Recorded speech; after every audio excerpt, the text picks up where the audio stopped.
The story I'm about to tell you is one of the most shocking moments in courtroom history. Judge Frank Caprio was conducting a routine traffic violation hearing. The defendant, David Martinez, was standing before him for a simple red light violation. But the words he was about to speak would freeze the entire courtroom and bring a 15-year-old unsolved murder case back into the spotlight.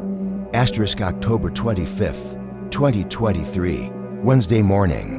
The cold breath of autumn was making itself felt in Providence. In front of the courthouse, people had gathered as usual. Traffic violations, minor crimes, civil cases, the daily routine of Providence Municipal Court. At 8:45 a.m., court personnel started their workday. Secretary Linda Rodriguez, while organizing files, saw there were 47 cases that day, all routine, all ordinary. Case number 32, David Martinez, red light violation, fine, $150. Linda saw this file as just one of thousands.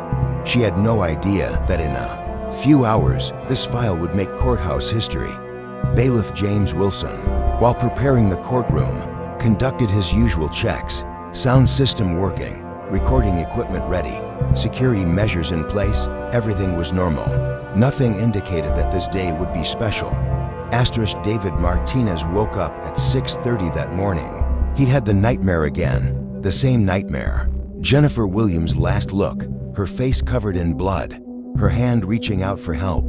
He'd been having the same dream for 15 years, looking at himself in the bathroom mirror. He was 42 years old but looked like he was 60. Stress, guilt, and alcohol had covered his face with lines. The circles under his eyes were getting deeper. At breakfast, his wife Maria reminded him of his court appointment. "David, you have court today. Don't forget." Martinez nodded. That red light violation fine. The irony was that he'd committed the violation at the exact corner where Jennifer had died. Every time he passed that corner, he shuddered, but he couldn't avoid it.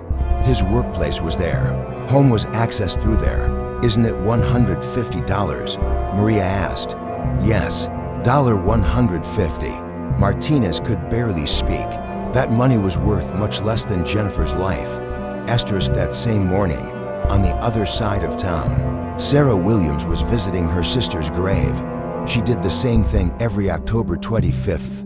Jennifer's death anniversary. "It's been 15 years, Jenny," she whispered to the gravestone. "We still haven't found your killer." The police closed the file. "They say you just got drunk and fell. But I know, you would never drink that much." Sarah was also going to court that day for a parking ticket. Ironically, in the same courthouse building, her sister's killer would also be waiting for his hearing. As she left the cemetery, Sarah felt something, like something was going to change that day, but she couldn't know what. At 9 a.m., Judge Frank Caprio arrived at his office. He had 35 years of experience. He'd overseen thousands of cases, made tens of thousands of decisions, but he still approached every case with the same attention. That morning, his assistant Jennifer Murphy, the name being coincidental was ironic, gave him the day's schedule. 47 cases today, Your Honor. Mostly traffic violations, a few minor crimes. 2. Caprio put on his glasses and looked at the files. David Martinez, 42 years old. Construction worker, clean record, first violation. Standard procedure, he thought. Nothing prepared him for the fact that in a few hours, he would experience the most dramatic moment of his career. At 9:30 a.m., the courtroom began to fill. The rows filled with defendants, lawyers, and their families. A typical Wednesday morning crowd. David Martinez sat in the back rows. His hands were sweaty, his pulse was racing. He had no lawyer with him. He hadn't thought it necessary for a simple traffic fine. But a voice inside him said this wouldn't be that simple. Sarah Williams sat in one of the front rows. Her parking ticket case was at 11 a.m., but she'd come early. She loved the courtroom atmosphere. Seeing justice in action made her feel good. To people in the same room, only a few meters apart. One a killer, the other a victim's relative. They weren't aware of each other yet. Martinez looked at Sarah. She seemed familiar. Where had he seen this woman? Then he remembered. She looked like Jennifer Williams. Same nose, same chin line. His heart raced. No, he thought. I'm just being paranoid. But Sarah was also looking at him. This man seemed familiar. Where had she seen him? Had she seen him with Jennifer a few times? She couldn't be sure. These mutual glances were a silent preface to the approaching drama. Asterisk at 10 a.m. Frank Caprio took the bench when the court officer said, "All rise." Everyone stood up. "Good morning, everyone," Caprio said in a warm voice. "Welcome to Providence Municipal Court. The first cases went routinely. Speeding, parking violations, red lights." Caprio was making decisions with his usual fair and understanding attitude. He was reducing some fines, dismissing some, and increasing others, depending on the situation. Martinez waited his turn, becoming increasingly nervous. Why did he feel this way? This was just a traffic fine. But the voice inside him wouldn't stop. Asterisk at 10:47 a.m. His name was called. David Martinez. When he stood up, his legs were shaking. As he walked toward the podium, he remembered that terrible night on Lincoln Avenue. Jennifer's last words, "David, please, I want to help you," and he had killed her. Frank Caprio looked at the file. "Mr. Martinez, you're charged with running a red light at the intersection of Lincoln Avenue and Hope Street, October 15, 2023, at 2:23 p.m. Do you have anything to say?" Martinez's head was spinning. That intersection, that damned intersection. This was where Jennifer's blood had flowed. I'm guilty, Your Honor, said Martinez. But his voice was strange. He didn't seem to be just talking about the traffic violation. Caprio frowned. "Mr. Martinez, are you all right? There's something odd in your voice." Martinez was covered in sweat. He looked at the courtroom. He saw Sarah Williams. That look, this was Jennifer's last look. "Your Honor, that intersection, yes." "Mr. Martinez, what do you want to say about that intersection?" Asterisk Martinez had clasped his hands. His hands were shaking so much that everyone could notice. At that intersection, a lot happened. Frank Caprio was an experienced judge. He understood that this man wasn't just troubled about a traffic violation. "Mr. Martinez, if you have concerns about another matter, you can discuss this through appropriate channels. Right now, we're only dealing with the red light violation." But Martinez could no longer control himself. Everything that had been building up for 15 years was stuck in his throat. "No," he shouted. "This isn't just a traffic violation. This is much more." Murmurs rose in the courtroom. Everyone had turned to Martinez. Asterisk Mr. Martinez, Caprio said in a stern but controlled voice. "Please calm down. What do you want to say?" Martinez's eyes filled with tears. "At that intersection, in 2008, a woman named Jennifer Williams died." Now there was complete silence in the courtroom. Even the air conditioning could be heard. "And I killed her." Sarah Williams jumped from her seat. What are you saying?" Frank Caprio immediately intervened. "Stop, everyone, sit down." But Sarah Williams could no longer control herself. "Jennifer is my sister. Jennifer Williams is my sister." Asterisk the courtroom began to get chaotic. People had stood up, whispering. Bailiffs had sprung into action. Martinez turned to Sarah. Now he was certain this was Jennifer's sister. The resemblance wasn't coincidental. You're Jennifer's sister?" he asked in a trembling voice. "Yes, and you're the killer who murdered her." Frank Caprio was quickly trying to take control of the situation. This situation had never been seen in courthouse history. "Stop, everyone. Calm down, Mr. Martinez. What you're saying is very serious. Is this a murder confession?" Asterisk Martinez could no longer turn back. The 15-year burden was lifting from his shoulders. "Yes, Your Honor. November 12, 2008, around 11:30 p.m. Jennifer Williams and I met at that intersection. She was trying to help me. Sarah Williams was crying. How help? What was Jennifer doing?" Martinez turned to her. "I was a drug addict. Jennifer was trying to get me clean. That night she brought me money for a rehabilitation center. $5,000. You're lying," Sarah shouted. "Jennifer didn't have that much money. She did," Martinez said quietly. "She had mortgaged her house to save me. Asterisk, this explanation shocked Sarah. Jennifer had never mentioned such a thing. But why would she do such a thing? Martinez's voice broke. Because she loved me, and I had disappointed her. That night I was very drunk. When I saw the money, I lost my mind. I planned to steal the money and run. Everyone, including Frank Caprio, was shocked. This wasn't just a murder confession, but also a story of love, sacrifice, and betrayal. Jennifer resisted. She didn't want to give the money. "You're not ready, David," she said. "This money will be wasted." I went crazy. I pushed her. She fell an asterisk. And what happened? Mr. Martinez asked Caprio. She hit her head on the curb. There was a terrible sound, the sound of her skull cracking. I immediately ran to her. She was bleeding, couldn't breathe. "David, help," she tried to say, but she couldn't speak. Sarah Williams was crying uncontrollably. She was learning the details she had wanted to know for 15 years. "Did you take her to the hospital?" asked Caprio. "No," said Martinez shamefully. "I was scared. I was a drug addict. I had a record. Who would believe me? I took the money and ran. Jennifer died there, alone." Sarah Williams jumped up. "What did the police say? Why couldn't they find you?" Martinez hung his head. "Because they found traces of drugs in Jennifer's pocket. They thought she was a drug addict. They closed the file as accidental death." "But where did those drugs come from?" Sarah asked. "From me. Jennifer always carried them to convince me. 'Throw these away, David,' she always said. That night they spilled from my jacket pocket." The police came to the wrong conclusion. Frank Caprio nodded. He understood how wrong the police investigation had gone. Mr. Martinez, said Caprio, "why did you remain silent for 15 years? "I didn't remain silent," Martinez replied. "I died every day. I saw Jennifer every day. I became an alcoholic. I couldn't advance in my job. My marriage ended. I remarried but couldn't be happy. I've been living in hell for 15 years. Then why are you speaking now?" Martinez looked at the courtroom. "Because I can't stand it anymore." And because he looked at Sarah.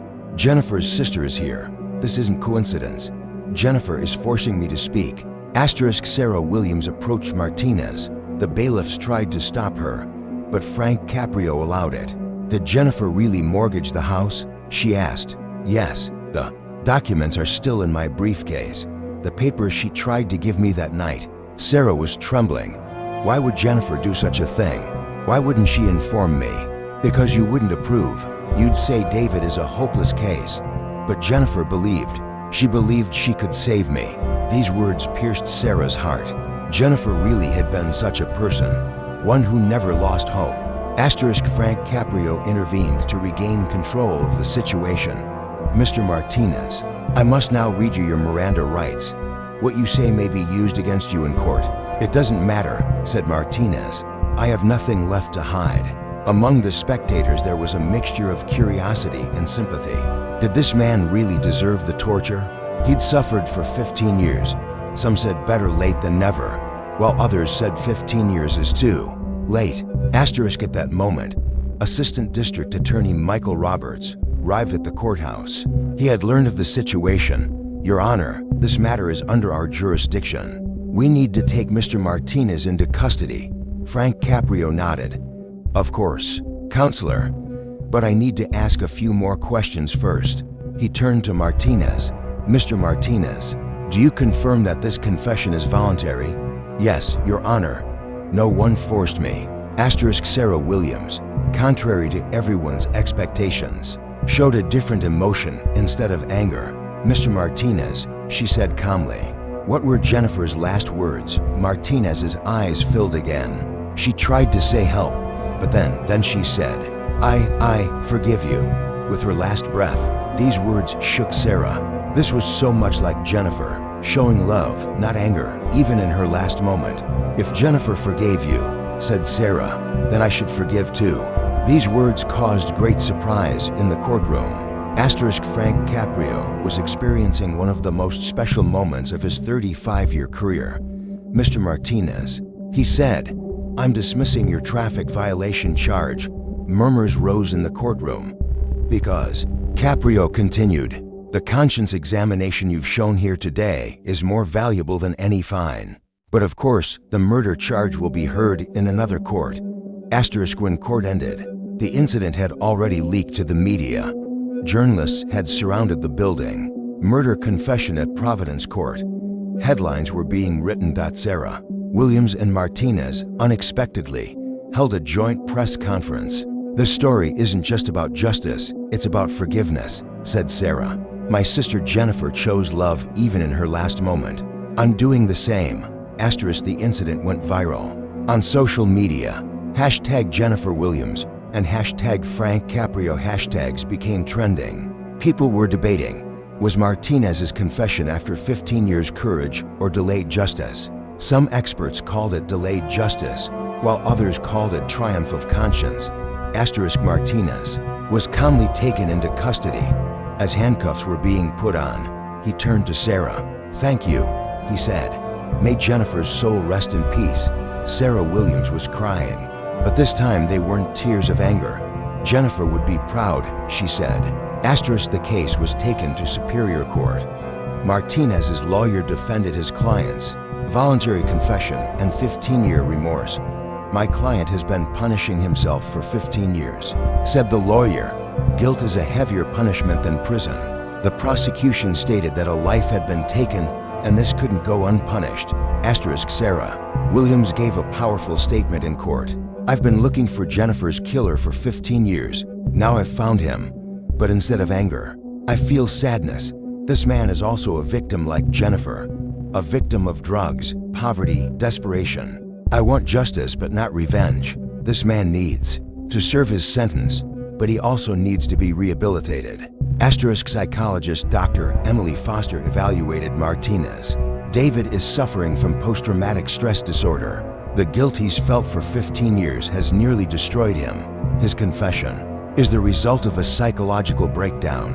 Legal expert Professor Robert Chen interpreted the situation this way. "This case shows that conscience can be stronger than justice."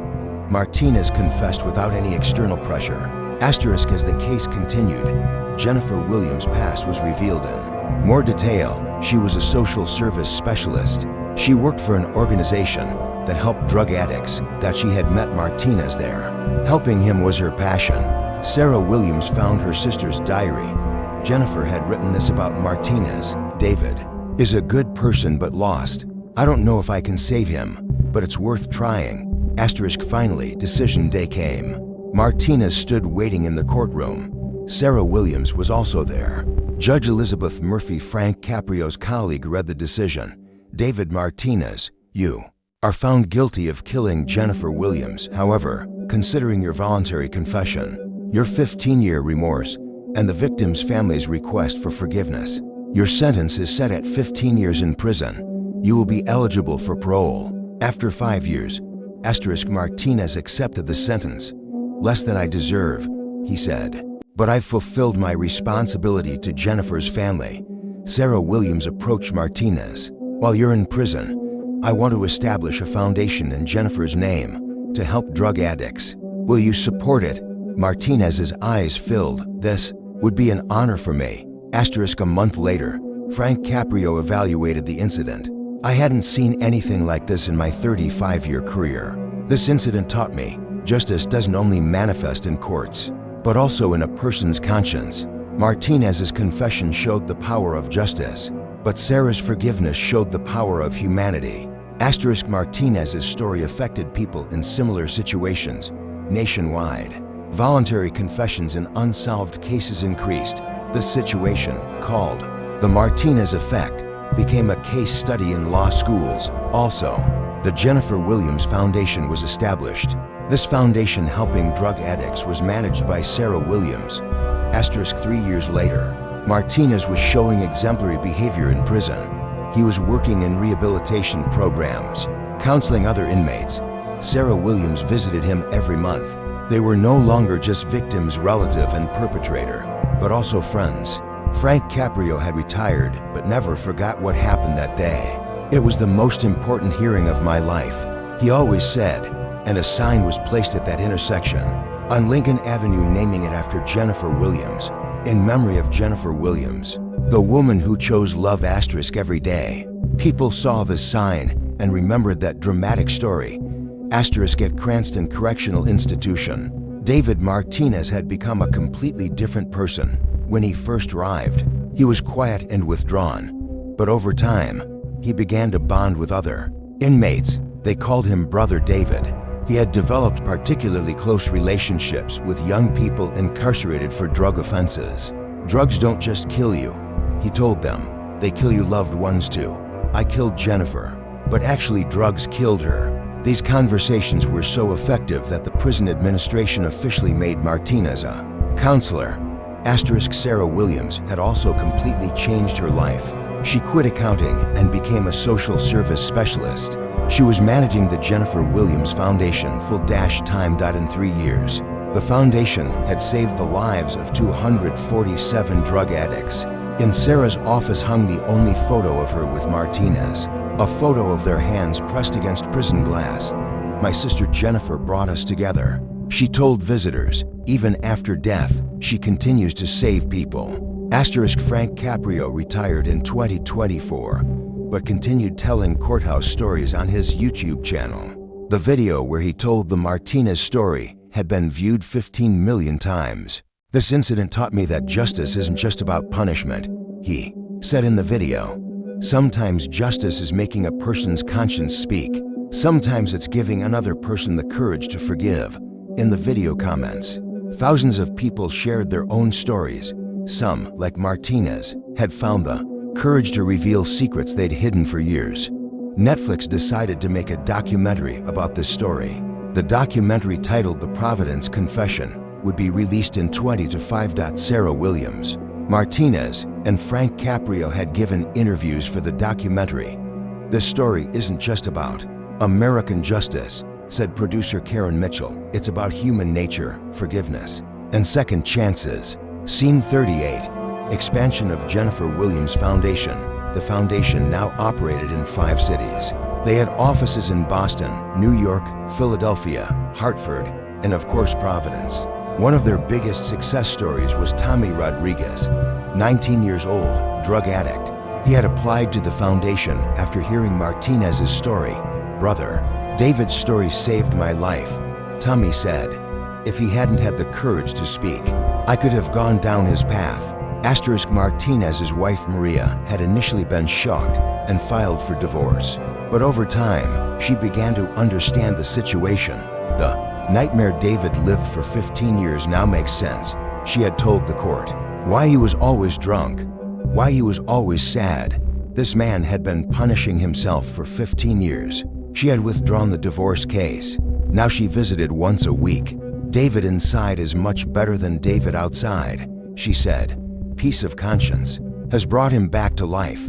Asterisk Martinez's courageous confession had inspired other cases too.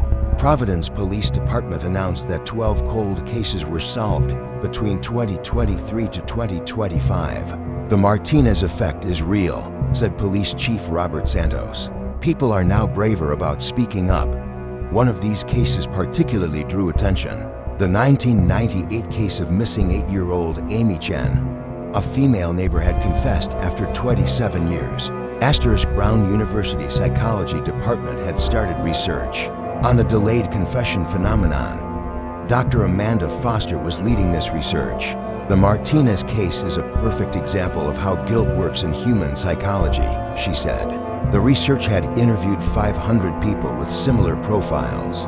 The results were surprising. 3 out of every 10 people had a serious secret they'd been hiding for a long time. Asterisk the American Bar Association had included the Martinez case in the curriculum for judicial candidates. It was the most important case study in the how to deal with unexpected situations in court course. Frank Caprio began giving seminars nationwide. Listening to people is sometimes more important than applying rules, he said. Asterisk the story resonated not just in America, but worldwide. Similar cases began occurring in England, Canada, Australia. In Toronto, Michael Simpson confessed to a murder he committed 20 years ago in court. That man in Providence gave me courage, he said. Asterisk in 2026, Martinez would be able to apply for parole. Prison reports were excellent. Exemplary behavior, active participation in rehabilitation programs, positive influence on other inmates, ready to be reintegrated into society. Sarah Williams had announced she would support Martinez at the parole hearing. This man has served his sentence. Now he can do more good outside. Asterisk the Jennifer Williams Foundation began organizing awareness programs in schools. Martinez's story gave children the message that it's never too late to do the right thing. 12-year-old Lisa Patterson wrote in the school newspaper, "Mr. Martinez taught me that making mistakes is human, but accepting mistakes is heroic." Asterisk in 2025, thanks to artificial intelligence technology, old cases were being re-examined. The Martinez case was also analyzed within this scope. AI analysis showed that 7 important clues were missed in the 2008 police investigation.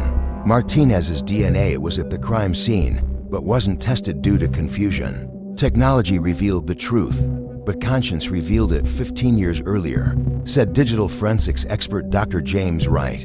Asterisk the intersection where Jennifer Williams died now looked completely different. The city had renamed it Hope Corner. There was a small park at the corner, and also a statue of Jennifer. The inscription under the statue read, "In memory of the woman who chose love. Jennifer Williams 1982 to 2008. Saving people is my passion." J.W. Martinez had started writing letters to Jennifer in prison. He never sent these letters, of course, but writing them made him feel better. "Dear Jennifer," he began each letter, "today I saved 3 more lives in your name." A book came out of these letters, Letters to an Angel. All proceeds from the book were donated to the Jennifer Williams Foundation. Asterisk Sarah Williams, married in 2024.